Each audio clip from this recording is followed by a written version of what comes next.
ರಾಗಿಯನ್ನು ಉಂಬೋನು ನಿರೋಗಿ ಎಂದೆನಿಸುವನು.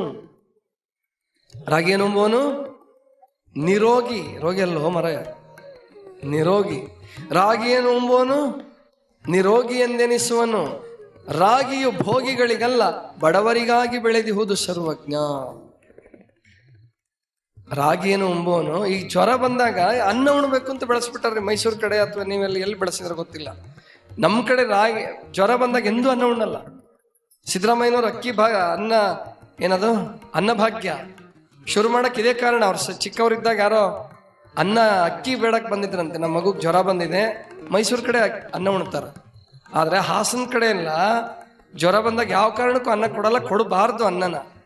ಯಾಕೆಂದ್ರೆ ಅನ್ನ ಜೀರ್ಣ ಆಗೋದೇ ಕಷ್ಟ. ಜ್ವರ ಬಂದಾಗ ಅಂಬ್ಲಿ ಕೊಡ್ಬೇಕು, ತೆಳ್ಳಗೆ ಅಂಬ್ಲಿ ಮಾಡಿ, ತೆಳ್ಳಗೆ ಮಾಡ್ಬೇಕು ಅಂಬ್ಲಿನ, ಗಟ್ಟಿ ಮಾಡಬಾರ್ದು. ರಾಗಿ ಅಂಬ್ಲಿ ಅಥವಾ ಜೋಳದ ಅಂಬ್ಲಿ ಯಾವುದೇ ಇರಲಿ, ತೆಳ್ಳಗೆ ಮಾಡಿ ಕೊಟ್ಟರೆ ಜ್ವರ ಬಂದಾಗ ಅದು ಸುಲಭವಾಗಿ ಜೀರ್ಣ ಆಗ್ತದೆ. ಚೆನ್ನಾಗಿ ಕುದಿಸ್ಬೇಕು ಅದನ್ನು. ರಾಗಿಯನ್ನು ಉಂಬೋನು ನಿರೋಗಿ ಎಂದೆನಿಸುವನು. ರಾಗಿ ಬಗ್ಗೆ ಪುರಂದರದಾಸರೊಂದು ದೇವ್ರ ನಾಮನೇ ಬರೆದು ಬಿಟ್ಟಿದ್ದಾರೆ, ಕೇಳಿರ್ಬೇಕು ನೀವೆಲ್ಲ.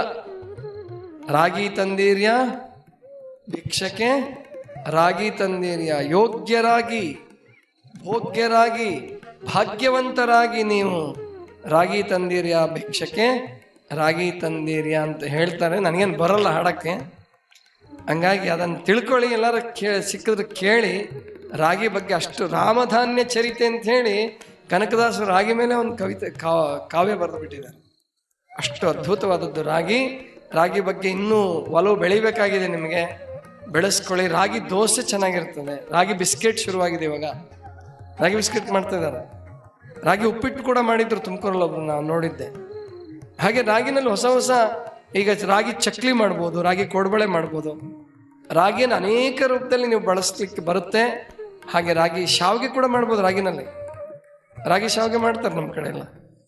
ಹೀಗೆ ರಾಗಿಯನ್ನು ಹೆಚ್ಚು ಹೆಚ್ಚು ಬಳಸೋದ್ರಿಂದ ಆರೋಗ್ಯಕ್ಕೆ ತುಂಬ ಒಳ್ಳೆಯದು. ಬರೀ ರಾಗಿ ಅಷ್ಟೇ ಅಲ್ಲ, ನವಣೆ ಕೂಡ ಒಳ್ಳೇದಂತ ಸರ್ವಜ್ಞ. ನವಣೆಯನ್ನು ಉಂಬುವನು ಹವಣಾಗಿ ಇರುತ್ತಿಹನು. ಕೇಳಿಸ್ಕೊಳ್ಳಿ, ಎಷ್ಟು ಚೆನ್ನಾಗಿ ಹೇಳ್ತಾನೆ. ನವಣೆಯನ್ನು ಉಂಬುವನು ಹವಣಾಗಿ ಇರುತ್ತಿಹನು, ಬವಣೆಗಳಿಗವನು ಒಳಬೀಳನು.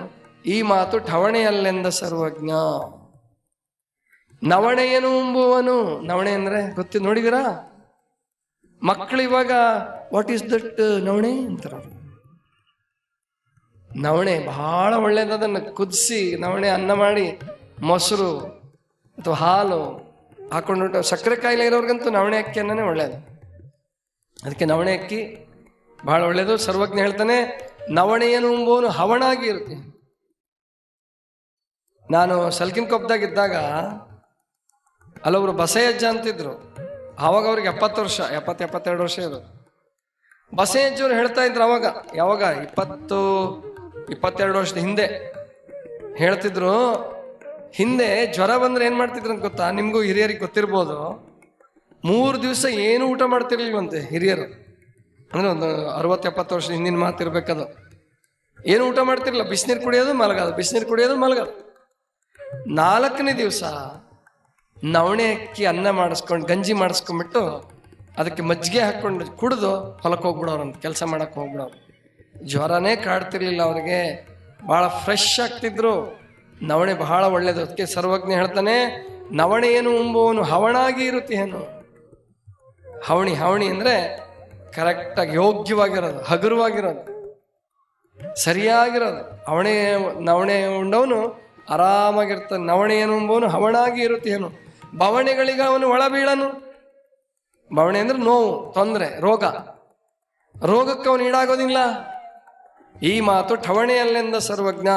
ಈ ಮಾತು ಸುಳ್ಳಲ್ಲ ಅನ್ನುವ ಮಾತನ್ನೇ ಹೇಳ್ತಾನೆ ಸರ್ವಜ್ಞ. ಹೇಳ್ತಾನೆ, ಈ ಮಾತು ಸುಳ್ಳಲ್ಲ, ಅವನು ಹಗುರವಾಗಿರ್ತಾನೆ, ನವಣೆಯನ್ನು ಉಂಬುವನು ಅಂತ ಹೇಳ್ತಾನೆ. ಬಂಧುಗಳೇ, ನವಣೆಯನ್ನು ಹೆಚ್ಚು ಹೆಚ್ಚು ಬೆಳೆಯೋ ಅಭ್ಯಾಸ ಇಟ್ಕೊಳ್ಳಿ. ಇತ್ತೀಚೆಗೆ ಮೊನ್ನೆ ನಾನು ಹುಬ್ಳಿಗೆ ಹೋಗಿದ್ದೆ. ಏನಕ್ಕೆ ಅಂತ ನಿಮ್ಗೆ ಹೇಳಿಲ್ಲ ಅಂತ ಕಾಣಿಸ್ತದೆ. ಬೇಗ ಬಂದ್ಬಿಟ್ಟೆ. ನಮ್ಮ ಹೊನ್ನಳ್ಳಿ ಸರ್ ಹೇಳಿದ್ರು, ಬೇರೆ ಬೇರೆ ಊರಿಂದ ಎಲ್ಲ ಬರ್ತಾರ್ರಿ ಅಜ್ಜವ್ರೆ, ಮತ್ತೆ ನೀವು ಜಲ್ದಿ ಬರಬೇಕು, ನಿರಾಶರಾಗ್ತಾರೆ ಇಲ್ಲದೆ ಹೋದ್ರೆ ಅಂತ ಹೇಳಿದ್ರು. ನಾನು ಉಪನ್ಯಾಸ ಪೂರ್ಣ ಕೇಳೋಕ್ಕಾಗಲಿಲ್ಲ. ಅವ್ರದ್ದು 3 ಗಂಟೆ ಉಪನ್ಯಾಸ. ಖಾದರ್ ಅಂತ ಬಂದಿದ್ರು, ಡಾಕ್ಟರ್ ಖಾದರ್ ಅಂತ ಹೇಳಿ ಮೈಸೂರಿಂದ ಬಂದಿದ್ರು. ಅದಕ್ಕೆ ಉಪನ್ಯಾಸಕ್ಕೆ ಹೋಗಿದ್ದೆ ನಾನು. ನಾವು ಉಪನ್ಯಾಸ ಮಾಡೋರಿದ್ರು, ಪ್ರವಚನ ಮಾಡೋರಿದ್ರು, ಒಳ್ಳೆ ಪ್ರವಚನಗಳು ಬಂದು ನಾವು ಹೋಗ್ತೀವಿ ಕೇಳಕ್ಕೆ, ಗೊತ್ತಾಯ್ತಲ್ವಾ? ಕೇಳಬೇಕು. ಅವರು ಈ ಸಿರಿಧಾನ್ಯಗಳು ಅಂತಿದ್ದಾವೆ ಮಕ್ಕಳೇ. ಸಿರಿಧಾನ್ಯಗಳು ಅಂದ್ರೆ ಯಾವಾಗ ಗೊತ್ತಾ? ರಾಗಿ, ನವಣೆ, ಸಜ್ಜೆ, ಸಾವೆ, ಕೋರ್ಲೆ, ಬರಗು, ಅರ್ಕ ಅಂತ ಹೇಳಿ 9 ರೀತಿಯ ನವಧಾನ್ಯಗಳಂತ ಬರ್ತಾವ. ಅವೆಲ್ಲ ಸಿರಿಧಾನ್ಯಗಳು. ರಿಚ್ ಪ್ರೋಟೀನ್ಸ್, ರಿಚ್ ಪ್ರೋಟೀನ್ ಇರ್ತದೆ. ಅದರಲ್ಲಿ ಎಲ್ಲಾ ರೀತಿಯ ನಮಗೆ ಅನುಕೂಲಕರವಾದಂಥದ್ದಿರ್ತದೆ. ಅದನ್ನು ತಗೊಂಡ್ರೆ ಸಾಕು ಅನೇಕ ಕಾಯಿಲೆಗಳು ಹುಷಾರಾಗ್ತವೆ ಅಂತೇಳಿ ಅವ್ರು ಸಂಶೋಧನೆ ಮಾಡಿದ್ದಾರೆ. ಅಮೇರಿಕಾದಲ್ಲಿ ಡಾಕ್ಟರ್ ಇದ್ರು, ಅವರು ಹೋಮಿಯೋಪತಿ ಡಾಕ್ಟರ್. ಅಮೇರಿಕಾ ಬಿಟ್ಟು ಬಂದರು. ನಮ್ಮ ಮಗಳಿಗೆ ಒಳ್ಳೆ ಆರೋಗ್ಯ ಕೊಡಬೇಕು ಅಂತ ಹೇಳಿ ಸಣ್ಣ ಮಗಳಿಗೆ ಮಗು ಇದ್ದಾಗಲೇ ಬಿಟ್ಟು ಬಂದ್ಬಿಟ್ರು. ಈಗ ಅವರ ಮೂಲತಃ ಆಂಧ್ರದವರು ಮೈಸೂರಲ್ಲಿ ಜಮೀನು ತಗೊಂಡು ತಾವೇ ಸ್ವತಃ ಕೃಷಿ ಮಾಡಿ ಜೊತೆಗೆ ಹೋಮಿಯೋಪತಿ ಚಿಕಿತ್ಸೆ, ಈ ಸಿರಿಧಾನ್ಯಗಳ ಚಿಕಿತ್ಸೆ ಕೊಡ್ತಾರೆ. ಡಾಕ್ಟರ್ ಖಾದರ್ ಅಂತೇಳಿ ಯೂಟ್ಯೂಬಲ್ಲಿ ಅವ್ರದೆಲ್ಲ ಉಪನ್ಯಾಸ ಪ್ರವಚನಗಳಿದ್ದಾವೆ. ನೀವು ಯಾರಾದ್ರೂ ಇಂಗ್ಲೀಷಲ್ಲಿ ಕೇಳಬೇಕಂದ್ರೆ, ಕನ್ನಡ ಕೇಳಬೇಕಂದ್ರೆ ಯೂಟ್ಯೂಬಲ್ಲಿ ಸಿಗುತ್ತೆ, ಕೇಳಿಸ್ಕೊಳ್ಳಿ. ಅಂದರೆ ನಮ್ಮ ಆಹಾರದಿಂದನೇ ಆರೋಗ್ಯ ಇದೆ. ಅದಕ್ಕೆ ನಮ್ಮ ಇವ್ರು ಬಹಳ ಒಳ್ಳೆ ಮಾತು ಹೇಳಿದರು. ಈಶ್ವರ್ ಕಾಪ್ಸೆ ಅವ್ರು ಬಂದಿದ್ರು, ರಾಜ್ಯ ಯೋಗ ಕಲಿಸ್ತಿದ್ರು ಅವರು. ಆಹಾರ ಅಂದ್ರೆ ಹೆಂಗಿರ್ಬೇಕಂತಂದ್ರೆ, ಆಹಾರ ಅಂದ್ರೆ ಅಂದ್ರೆ ಆರೋಗ್ಯ, ಅಂದ್ರೆ ಹಾಳಾಗದಂತೆ ರಕ್ಷಣೆ ಮಾಡುವುದೇ ಆಹಾರ ಅಂತ. ನೋಡ್ರಿ ಎಷ್ಟು ಚಂದ ಹೇಳಿದ್ರು. ಆರೋಗ್ಯ ಹಾಳಾಗದಂತೆ ರಕ್ಷಣೆ ಮಾಡುವುದೇ ಆಹಾರ, ಗೊತ್ತಾಯ್ತಾ? ಆದ್ರಿಂದ ಅಂಥ ಆಹಾರವನ್ನು ತೆಗೆದುಕೊಳ್ಳಿ. ನವಣೆಯನ್ನು ಉಂಬೋನು ಹವಣಾಗಿ ಇರುತ್ತೇನು, ಬವಣಿಗಳಿಗೆ ಅವನು ಒಳಬೀಳನು. ಈ ಮಾತು ಠವಣೆಯಲ್ಲಿಂದ ಸರ್ವಜ್ಞ.